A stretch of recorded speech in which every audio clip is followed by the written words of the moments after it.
Right then, this is a quick walk around video, and this is for a Honda CR-V 2.2 EX diesel. As you can see here, absolutely beautiful looking car, and this one's finished in grey metallic with black leather, and it also has the exterior pack fitted as well as the door protectors and side steps that you see there as well. So a lot of money been spent on the car. Those are Honda accessories, by the way. Really lovely car, this one. Just going around the car for you. Front of the car, for the age and mileage, it's done 99,000 miles by the way now.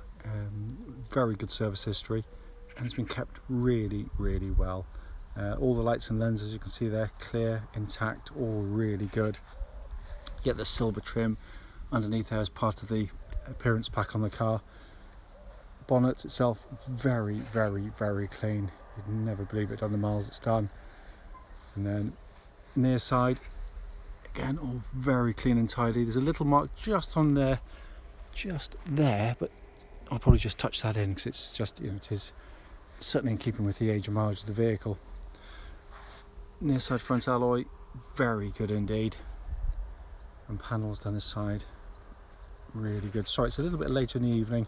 Sun's starting to go down, so it's a little bit darker than I'd normally like to do the video, but time's pressing and I've got a few to do, so I have to, when the weather's good, do them when I can. But absolutely fabulous. Around the back here, and then you've got the, again, you see the silver trim of the appearance pack fits into the bumper there, all very nice and neat and tidy. Then off side of the vehicle, driver's side, as with the near side, absolutely wonderfully smooth in the panel work. Off side rear alloy, again, absolutely lovely. And then remaining panels, absolutely fantastic on the car. So externally, the car really is in absolutely fabulous condition. Coming to the back of the car now, absolutely cavernous boots on the CR-Vs, and again it's been kept very well back here, far better than half the mileage. Just coming to the back now, big wide opening rear doors. You see there, absolutely enormous amounts of leg room in these cars, and full black leather again, which has done its mileage absolutely wonderfully well. Coming to the front passenger side, again all very clean and tidy. Passenger seat there, all very good indeed.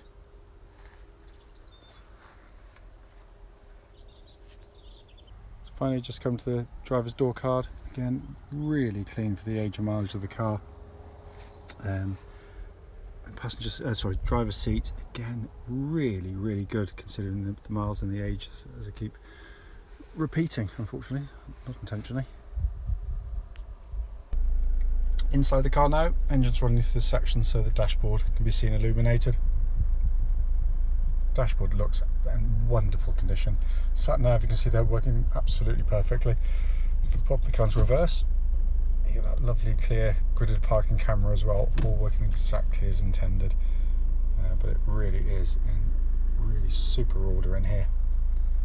Then come across the main dashboard binnacle, panning there for you, 99,191 miles, and there are no warning lights on the dashboard at all whilst the engine's running. It really is in super condition. Just to quickly show you, owner's manual pack and lock and unlock key both here and present with the car.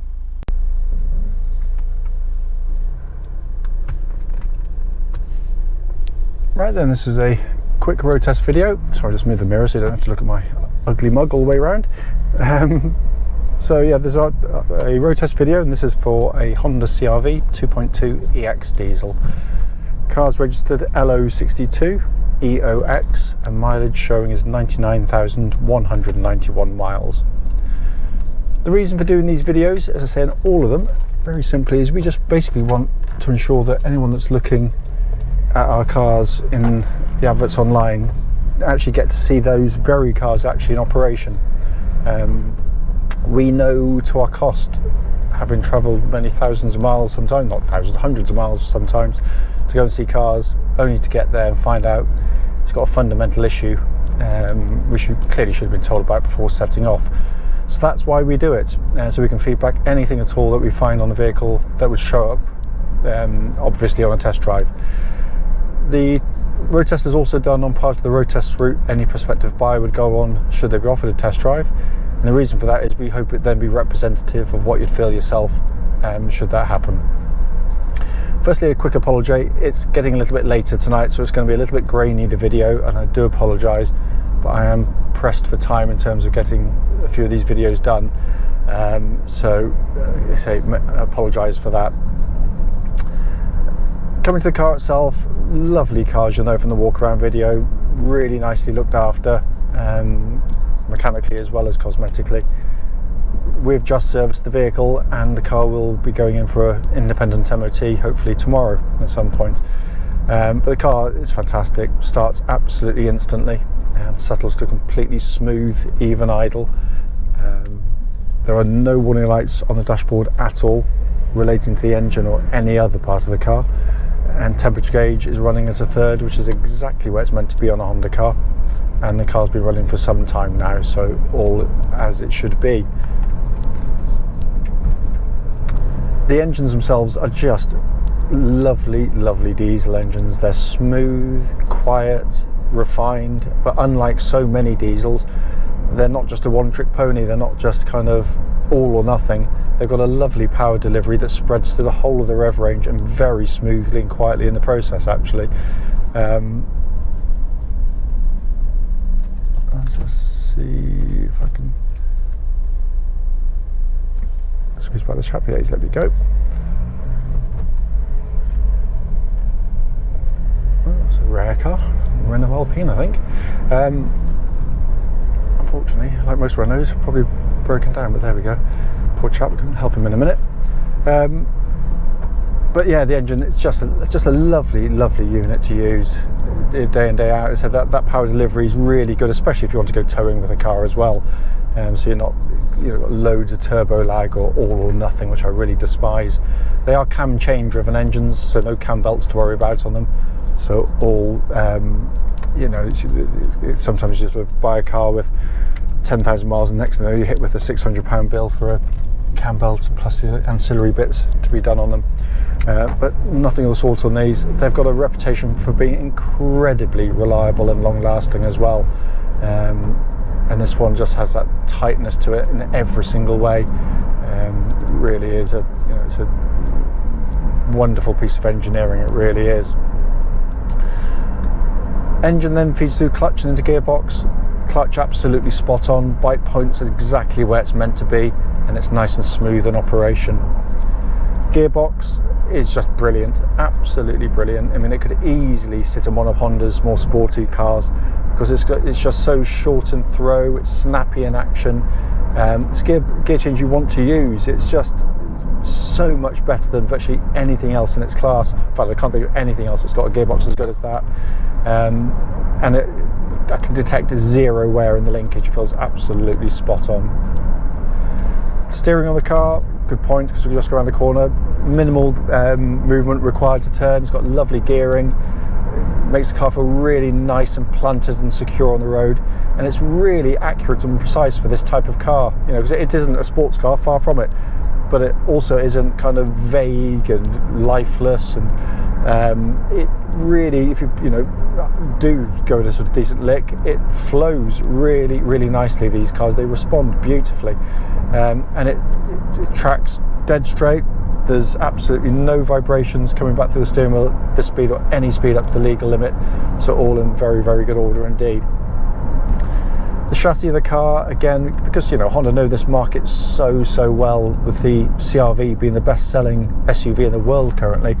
They obviously know what the customers want, and what they give you is a really compliant ride. It's really beautifully damped. I love the subtleties of the thing that Honda do, always have done, and it's just on good surfaces and rougher surfaces, it rides very well indeed. Takes sharper ridges to catch it out as it would do any car, but it also means going through corners, it maintains its posture really well. It doesn't sort of heave about and have huge body angles going through corners. It's really, really well controlled. Also, can't hear any noises coming from underneath the vehicle. It shouldn't be there. So when it hits a bump, you hear it hit the bump, but there's no kind of chatterings or knocking noises. Clearly, obviously, the MOT is going to pick up on any issues anyway, but I'd imagine they won't find a thing. Brakes on the car, really nice solid brake pedal on the car, bites nicely. What I'm looking for is just to make sure it's, there's no sort of massive pulsing or huge vibrations coming through the brake pedal, and there is nothing at all there. Looking around inside the car, and I said I do apologise because it is now starting to get really quite dark in here, so I'm hoping you can pick up on it. The interior is just so well made. They are beautifully built cars. This is a car that's done virtually 100,000 miles, and there's absolutely no squeaks, no rattles, no creaks, nothing at all. It is brilliantly built, and a lovely place to sit and operate the car because it's simple to use, very well equipped, but it doesn't phase you. You can get in and drive it very simply, very easily. All working exactly as it should, by the way. You've got, we're still going, bless him, sat nav working absolutely perfectly, as you can see, albeit a bit glary with to go through the dark trees here. Air conditioning pumps out absolutely ice cold air. It was checked early on, sort of when the weather was a bit warmer earlier on today. And you've got a dual zone climate control system, so obviously it does different temperatures side to side as well. Switch gears of the very highest quality as well, by the way. It's got this lovely kind of click rubbery action to it. Honda do these things really well, and sometimes sort of not appreciated by some of the motoring press in particular. Dashboard in front is basic, simple, easy to read, very legible, and just instant take the information in. It's all the information you want. Steering wheel looks and feels pretty much as new in hand. Actually, just feels really nice on the steering wheel rim there. All the functions working exactly as they should. Cruise control, all working exactly as I say the manufacturer intended. This is a four-wheel drive one, albeit there are no buttons to press on the Honda four-wheel drives because basically it does it for you. Again, Honda worked out really quickly that there's no point having four-wheel drive whirring away in good conditions as I am now, which is pretty much most of the time. What it does is if the front wheels lose grip, because it goes into front wheel drive by default as soon as you drive the car, it brings in the rear wheels as soon as the front wheels lose grip, so on snow, ice, mud or whatever, and it's seamless. You hardly feel it, you just know that you're gripping and going. It's absolutely brilliant in the way it operates. By doing that and not using four-wheel drive constantly, of course, that means you're not getting through your tyres as quickly, nor using as much fuel or putting as much mechanical stress to the car. Because it's worth pointing out that we've been selling Hondas using this four-wheel drive system for nearly 3 decades now, and never so much as put a spanner on one of them in terms of the four-wheel drive system. So it is an unbelievably tough system. As I said at the start, the point of the video, as blurry and as dark as it may well be by now, is literally just to show the car in operation, feedback and anything at all. It drives absolutely perfectly. It really does. It feels tight as a drum. As always though, if you've got any questions about the car, don't hesitate, do give us a call.